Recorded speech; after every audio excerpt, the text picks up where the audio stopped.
नमस्कार दोस्तों, मैं हूँ पूजा। स्वागत है आप सबके अपने channel life by Indian mom में। दोस्तों, वीडियो शुरू करने से पहले मैं एक बात बिल्कुल साफ कर देना चाहती हूँ। मैं कोई मोटिवेशनल स्पीकर नहीं हूँ, ना ही मैं खुद को कोई लाइफ कोच मानती हूँ।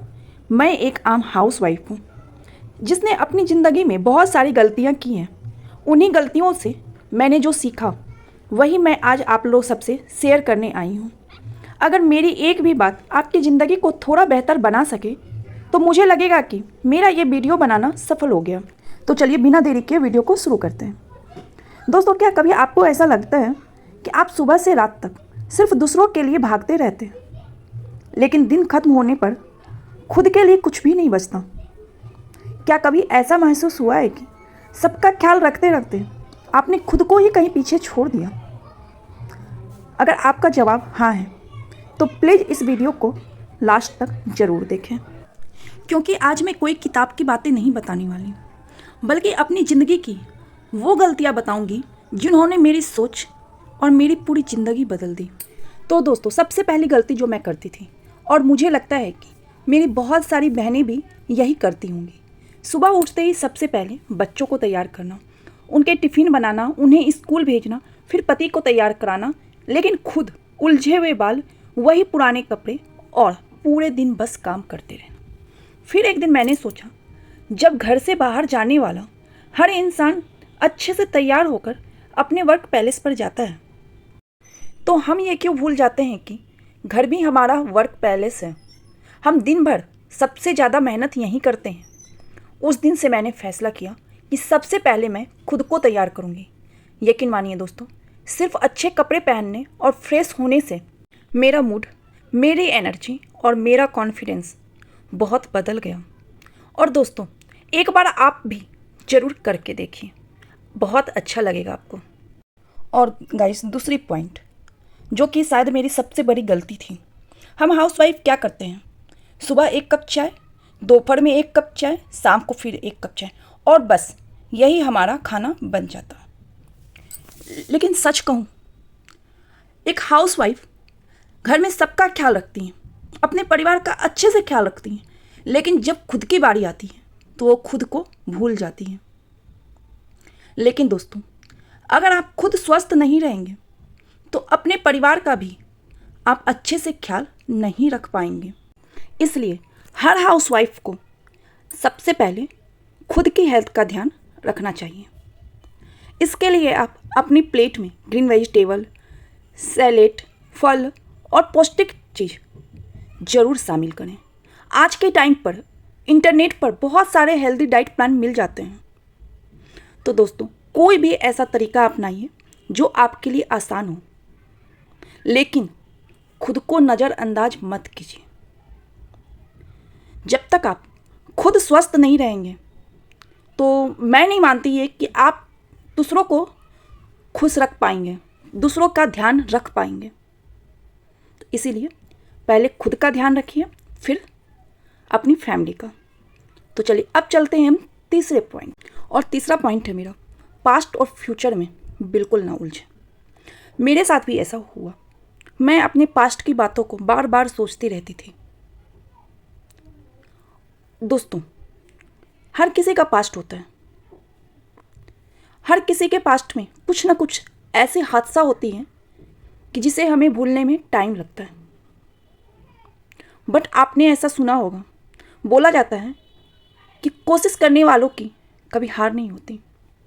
तो बस वही बात है, आपको अपने पास्ट को धीरे धीरे भूलना होगा। अब एक बार में कुछ भी नहीं होता। मैं ही नहीं कहती आप एक बार में ही नहीं, आप धीरे धीरे आपको उस पर कुछ ऐसा करना होगा कि धीरे धीरे आप अपने पास्ट को भूलें। और कुछ लोग होते हैं जो अपने आने वाले फ्यूचर का इतनी ज़्यादा अपने दिमाग में प्लानिंग कर लेते हैं कि उसका फ्यूचर के बारे में जो वो सोचते हैं, जो पास्ट के बारे में सोचते हैं, उसके कारण जो उसका प्रेजेंट होता है वो उसे ही भूल जाते हैं। मेरे साथ भी मेरे पास्ट में कुछ ऐसी हादसा हुई जिसके कारण मैं अपने प्रेजेंट को जीना ही भूल गई। लेकिन फिर धीरे धीरे समय समझ आया, जो बीत गया वो वापस नहीं आएगा, और जो आने वाला है वो अभी हमारे हाथ में नहीं है। मेरे कहने का मतलब है, पास्ट हो या फ्यूचर, दोनों ही हमारे हाथ में नहीं है। हमारे हाथ में है तो सिर्फ और सिर्फ आज। अगर आज अच्छा होगा तो कल अपने आप बेहतर होता चला जाएगा। मेरा अगला पॉइंट है, खुद को इमोशनली स्ट्रांग बनाएं। आपने एक चीज़ नोटिस की होगी, जो ज़्यादा इमोशनल होते हैं वो ज़्यादा वीक होते हैं, वो ज़्यादा दुखी होते हैं, और जो इमोशनली स्ट्रांग होते हैं, जिनको किसी से ज़्यादा मतलब नहीं होता, वो सुखी होते हैं। ये चीज़ के लिए आपको कहीं जाने की ज़रूरत नहीं है, आप अपने फैमिली में ही देख लो। आपने कभी नोटिस नहीं किया है तो आप नोटिस करना, जो इंसान इमोशनली ज़्यादा स्ट्रांग होगा, जिस इंसान को दूसरे से ज़्यादा कोई मतलब नहीं होगा, वो सुखी होगा। और जो इंसान इमोशनली वीक होगा, उस इंसान देखना वो बहुत दुखी होगा। मैं भी पहले बहुत ज़्यादा इमोशनल थी। कोई भी कुछ बोल देता था तो कई दिनों तक वही बातें मेरे दिमाग में घूमती रहती थी। जो लोग कि मेरे ज़िंदगी में कोई मायने भी नहीं रखते थे, उनकी बातों से भी मुझे बहुत फ़र्क पड़ता था। लेकिन मैंने धीरे धीरे खुद पर काम किया। आज भी मैं ये नहीं बोलूँगी कि मैं पूरी तरह बदल गई हूँ, लेकिन पहले से बहुत बेहतर हूँ। अगर बात करें 100% की, तो मैं 100% में मैं 80% मैं बदल गई हूँ। और जब से मैंने खुद को इमोशनली स्ट्रांग बनाया है, तो यकीन मानिए मेरी ज़िंदगी सच में बदल गई है। गाइस, मेरा नेक्स्ट पॉइंट है, नेगेटिव लोगों से दूर रहें। जी हाँ, कुछ लोग ऐसे होते हैं जिनके पास सिर्फ और सिर्फ नेगेटिव बातें ही होती हैं। वो आपके घर वालों की बात अपने घर वालों को बताएंगे और अपने घर वालों की बात आपको बताएंगे। ऐसे लोग परिवारों में सिर्फ और सिर्फ गलतफहमियां पैदा करते हैं। ये नेगेटिव लोग कोई भी हो सकते हैं, आपके घर वाले भी हो सकते हैं, बाहर वाले भी हो सकते हैं, कोई भी हो सकते हैं। बहुत सारे लोगों को आपने देखा होगा, आप या फिर आपके साथ भी ऐसा हुआ होगा कि आपका बॉन्ड किसी और से बहुत अच्छा है, लेकिन कुछ ऐसे लोग होते हैं फैमिली में, फ्रेंड्स में, जिन्हें कि वो जो बॉन्ड है वो देखा नहीं जाता। वो आपके बारे में उसे और उसके बारे में आपको बोलते हैं, जिससे कि आप दोनों के बीच गलतफहमियां पैदा हो। और मेरे साथ गाइस खुद भी ऐसा हुआ है। तो इसलिए मैं आप लोगों को बोल रही हूँ कि अब कोई भी नेगेटिव लोग उनसे दूर रहिए। अगर कोई आपकी फैमिली का है तो आप उसे पूरी तरह इग्नोर कीजिए। जब वो आपको बताए अपने घर के बारे में कि हाँ आज मेरे घर में ये लड़ाई हुई है, तो साफ साफ उसे आप बोल दो कि प्लीज़ मेरे सामने आप ऐसी बातें मत किया कीजिए, मुझे इन सब में कोई इंटरेस्ट नहीं है। और फिर इससे भी नहीं होता तो आप उनको पूरी तरह इग्नोर कर सकते हैं। और अगर कोई बाहर वाला है तो आप उससे फ़ोन पे आपकी बातें हो रही हैं तो आप उसे फ़ोन से ब्लॉक कर सकते हैं।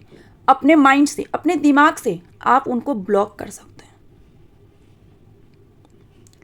दोस्तों, अपने फैमिली की खुशी के किसी तीसरे इंसान की वजह से कभी खराब मत होने दीजिए। मैं अपनी लाइफ में ये गलती की हूँ। मैं किसी दूसरे की बातों में आकर, जो मेरे अपने थे, जो मुझे समझते थे, जो मुझे समझाते थे, मैंने उनसे रिश्ता खराब किया। सच बता रही हूँ गाइस।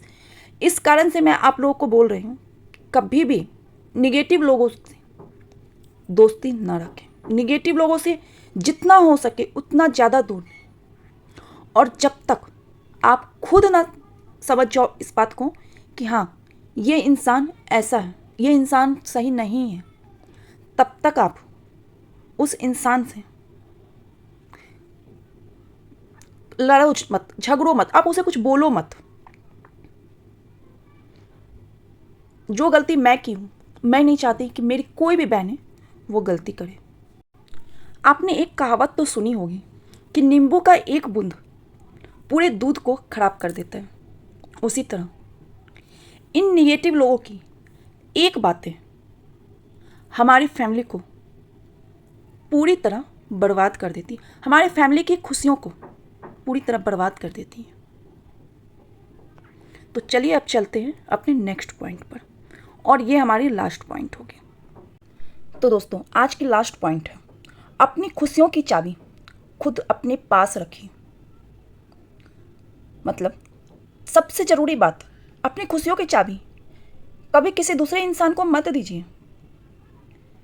कभी किसी से ज़्यादा उम्मीद मत करिए, क्योंकि जितनी ज़्यादा हम दूसरों से उम्मीद करते हैं उतना ज़्यादा ही हमें दुख मिलता है।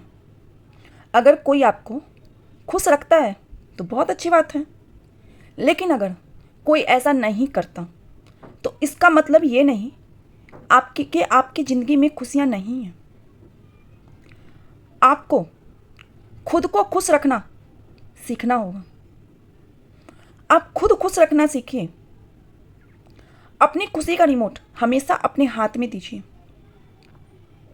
क्योंकि ये आपकी ज़िंदगी है और इसे खूबसूरत बनाना भी आपकी जिम्मेदारी है। चाहे वो आपका कोई फैमिली मेम्बर हो या फिर वो आपके खुद के पति हो, अपनी खुशी का रिमोट कभी किसी के हाथ में ना दें। आपका जो मन करे आप वो खाएं, जहां आपका मन करे आप घूमें, लेकिन खुद को खुश रखें। आप खुद खुश रहेंगे तो ही आप अपनी फैमिली को खुश रख पाएंगे। तो दोस्तों ये थी हमारी आज की छोटी सी वीडियो। अगर मैं इस वीडियो में कुछ गलत बोली हूँ तो प्लीज़ मुझे अपनी छोटी बहन समझकर आप लोग माफ़ करना। मैं आपके साथ वही शेयर की हूँ जो मैंने अपने लाइफ में गलती की है, बस उसी गलतियों को मैं आप लोगों के साथ शेयर की हूँ। और हाँ, अगर आप लोगों को इस वीडियो में कोई भी एक पॉइंट लगा हो कि ये सही है, ये किसी हाउसवाइफ की ज़िंदगी को बदल सकती है, किसी भी हाउसवाइफ की मदद कर सकती है, तो प्लीज़ वीडियो को लाइक कर देना। चैनल पे नए हैं तो चैनल को सब्सक्राइब करके बेल आइकन पे प्रेस कर देना, और वीडियो को अपने फैमिली और फ्रेंड्स के साथ ज़्यादा से ज़्यादा शेयर करना। मिलती हूँ इसी तरह नेक्स्ट वीडियो में। तब तक के लिए राधे राधे, जय श्री कृष्ण।